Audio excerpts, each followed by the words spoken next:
Depuis un an que je récupère du bois pour mes projets, il y a une petite voix dans ma tête qui ne cesse de me répéter de fabriquer un pump track. Vu que je ne suis pas fou, cette voix n'est pas vraiment dans ma tête mais celle de mon fils de 11 ans, qui pratique le BMX et qui voudrait s'entraîner aussi à la maison. Je lui ai promis que dès que j'entrerai assez de bois pour le réaliser, je le ferai. Et comme pour me faire tenir ma promesse, quelques semaines plus tard, je récupérais plusieurs mètres cubes de basta. J'ai donc décidé de me lancer et de tenir ma parole. Alors je ne vais pas réaliser un pump track entier, car la quantité de bois serait colossale, mais plutôt une section. Mon fils m'a fait une liste de ce qu'il voudrait, et cette vidéo concerne la première partie. Pour la structure, je commence donc avec des bastins que j'ai récupérés. Après avoir vérifié que j'ai bien retiré les vis au détecteur de métaux, je les passe à la raboteuse. Je les coupe en lamelles de 10 mm, que j'affine à la raboteuse pour les descendre à 8 mm. Après cela, je passe au collage. Pour cela, j'ai fait imprimer la forme des bosses et je m'en sers pour fixer des taquets à la table. Je les colle par cette lamelle et j'attends 24 heures et je répète l'opération 12 fois. J'enlève le surplus de colle et je fais une surface propre à la raboteuse, ce qui me permet aussi de m'assurer qu'ils fassent tous la même largeur.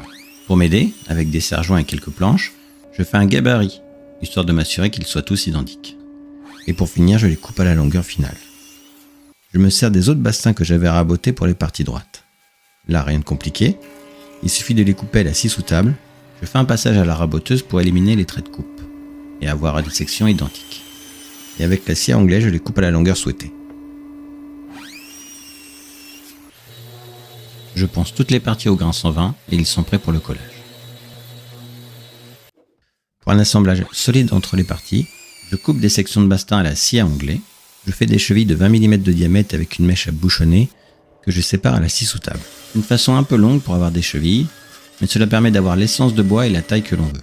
Je peux commencer l'assemblage final. Je débute en collant les profils des bosses, en assemblant les trois parties qu'ils composent. Et pour cela, j'utilise de la colle polyuréthane expansive. Et là aussi encore 24 heures d'attente pour deux profils. Je me sers de deux premiers que j'ai collés pour les suivants. Je m'assure ainsi qu'ils seront identiques par paire. Dès que tous les profils sont prêts, je peux assembler les demi-bosses. Pour cela, je prends deux profils et je mets aussi un renfort au milieu, pour éviter que la partie cyclable ne s'affaisse lorsque l'on roulera dessus. Et je les colle au travers, là aussi avec des chevilles de 20 mm que j'ai fabriquées. Je presse le tout avec des serre-joints, et là aussi je dois encore attendre 24 heures. Je répète l'opération 3 fois, car cette section de pump track sera composée de deux bosses. Une fois que la colle est sèche, je peux appliquer la protection. Pour cela, j'ai choisi le saturateur Durogrit de chez Rubio. C'est la première fois que j'utilise le Durogrit.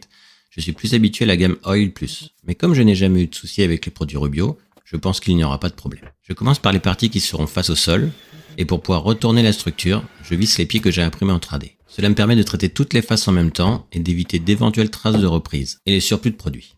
Ils serviront aussi à éviter que le bois soit en contact avec le sol, car il n'est pas de classe 4. Et voilà pour cette première partie, la structure